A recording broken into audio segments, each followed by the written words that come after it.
नमस्कार, मैं हूँ आपका दोस्त विजय विद्रोही। आप मुझसे जुड़ चुके हैं, इसके लिए आप सबका तहे दिल से शुक्रिया। अगले 8-10 मिनट मैं आपसे जुड़े रहने की कोशिश करूँगा।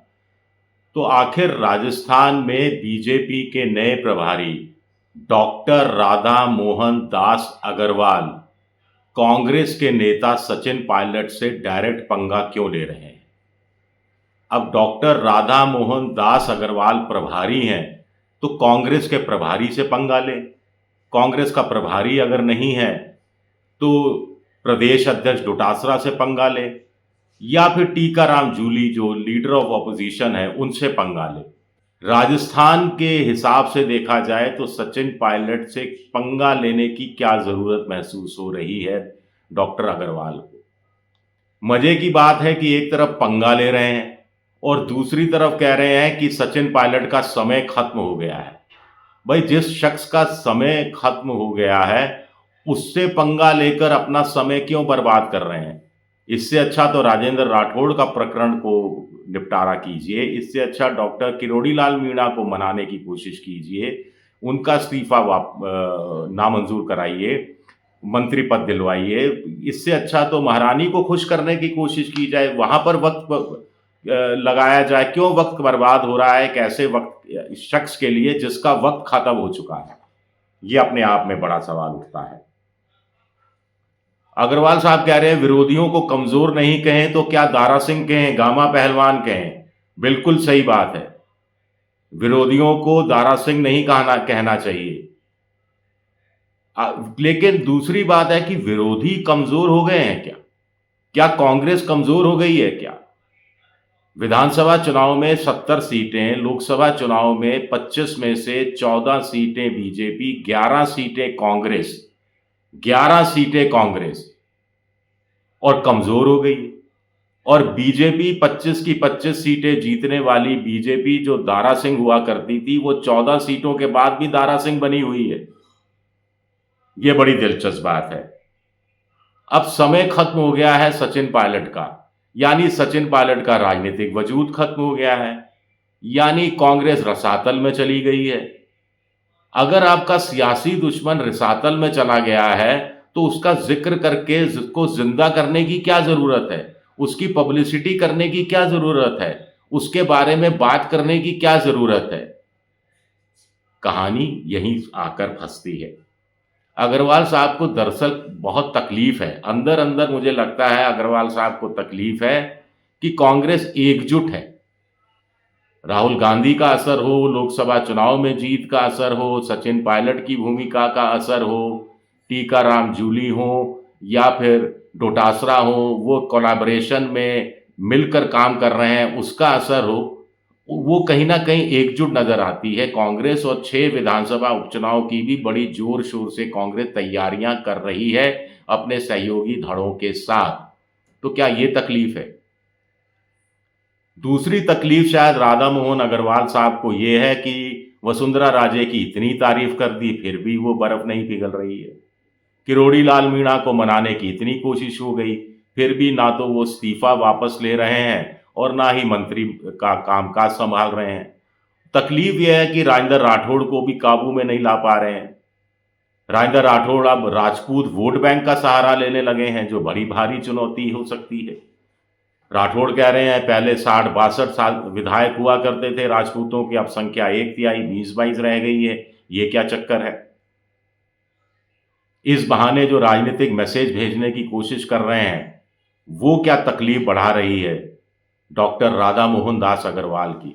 वो प्रभारी हैं, उनको दारा सिंह की भूमिका में अपनी आना चाहते हैं, सियासी डोले दिखा रहे हैं वो। लेकिन सियासी डोले शोले दिखाने का भी कोई असर नहीं पड़ रहा। पार्टी के अंदर वो दारा सिंह बनने में कामयाब नहीं हो रहे हैं और आरोप लग रहा है ये। एक बड़ा मजेदार बात और कही डॉक्टर अग्रवाल ने कि दरअसल सचिन पायलट अशोक गहलोत पर अपनी ताकत बढ़ाने के लिए डॉक्टर अग्रवाल का इस्तेमाल कर रहे हैं। क्या वाकई में डॉक्टर अग्रवाल का इस्तेमाल करके सचिन पायलट अपनी ताकत बढ़ा सकते हैं अशोक गहलोत पर? अशोक गहलोत पर अगर सचिन पायलट को अपनी ताकत बढ़ाने का एहसास कराना है तो उनके तरकश में तो कई तीर हैं, और जहां तक मेरी जानकारी है उस तरकश में जितने तीर हैं उसमें से किसी तीर पर डॉक्टर राधा मोहन दास अग्रवाल का नाम लिखा हुआ नहीं है। उल्टे अशोक गहलोत से पंगा नहीं लिया, डोटासरा से पंगा नहीं लिया और सचिन पायलट से सीधा पंगा लेकर सचिन पायलट की ताकत तो खुद डॉक्टर राधा मोहन दास अग्रवाल ने बढ़ा दी है। सचिन पायलट को जो मेहनत करनी पड़ती वो मेहनत अग्रवाल ने सचिन पायलट के लिए कर दी है। ये बड़ी दिलचस्प बात है। कुल मिलाकर कहानी ये है कि 6 विधानसभा के उपचुनाव जो होने हैं उसमें बीजेपी की हार और जीत के बीच में अगर कोई बड़ा रोड़ा है तो वो सचिन पायलट है। सचिन पायलट भी इस बात को समझ रहे हैं, उन्होंने भी सीधा सीधा संयम का इस्तेमाल किया, मर्यादा का इस्तेमाल किया, लेकिन सीधा सीधा डॉक्टर राधा मोहन दास अग्रवाल को भी चुनौती पेश कर दी कि हिम्मत है, अपने आप को दारा सिंह गामा पहलवान समझते हो तो ये जो सियासी कुश्ती का दंगल होने वाला है 6 विधानसभा उपचुनाव का, उसमें सीटें जीत कर दिखाओ। अगर इतने ही पहलवान हो, इतने ही दारा सिंह हो, इतने ही गामा पहलवान हो, तो 6 में से कम क्यों अग्रवाल साहब 4 सीटें तो, चलिए 3 सीटें तो जीतनी ही पड़ेंगी। कुछ तो कह रहे हैं 4 से कम काम नहीं चलेगा, 6 की 6 जीतनी पड़ेगी अगर मोदी जी की नज़र में अपने नंबर बढ़ाने हैं। दूसरा, सचिन पायलट ने बड़ी तंज कसा चुटकी ली और अतिथि देवो भव की का बात कर दी, यानी डॉक्टर अग्रवाल को बाहरी बता दिया। बाहरी से इस मायने में कि नए नए आए हैं, राजस्थान की राजनीति नहीं समझते हैं, अपने नेताओं की खुद की खेमेबाजी गुटबाजी को समझने में कामयाब नहीं हो पा रहे हैं और समीकरण नहीं समझ पा रहे हैं क्योंकि बाहर से आए हैं, नए नए आए हैं, अनाड़ी हैं अभी। दारा सिंह बनने में बहुत वक्त लगेगा शायद। कुल मिलाकर वो बताना चाह रहे हैं कि बीजेपी के नेता जो कुछ कुछ ऑफ रिकॉर्ड कहते हैं उसको ऑन रिकॉर्ड ले आए हैं सचिन पायलट इस बहाने, और दुखती रग पर हाथ रख दिया है सचिन पायलट ने अग्रवाल की। दूसरा, एक अपनी तरफ से चुनौती पेश कर दी है। चौथा, अपनी खुद की अहमियत जता दी है कि देखिए आप भी मानते हैं कि मेरी अहमियत क्या है। और अंत में तो ये कह दिया कि सियासी कुश्ती के दंगल में उतरो, ऐसा धोबी पाट दांव खेलेंगे कि सारी जो ये दारा सिंह पना है ये निकल कर रह जाएगा। डॉक्टर अग्रवाल, अंत में एक ही बात, मुझे लगता है डॉक्टर अग्रवाल थोड़ा ये धमकी देने की कोशिश कर रहे थे कि कार्यकर्ताओं के धैर्य की सीमा है। क्या वो अपने कार्यकर्ताओं को उकसा रहे हैं? क्या वो इस झगड़े को और ज़्यादा बढ़ाना चाहते हैं? अगर ऐसा है तो क्या वो भजन लाल शर्मा की सरकार का भला करेंगे, भजन लाल का मुख्यमंत्री के रूप में भला करेंगे या नुकसान करेंगे? ये भी अपने आप में एक बड़ा सवाल उठता है। शुक्रिया, मेरा ये वीडियो देखने के लिए। पसंद आए तो लाइक कीजिए, सब्सक्राइब कीजिए, शेयर कीजिए।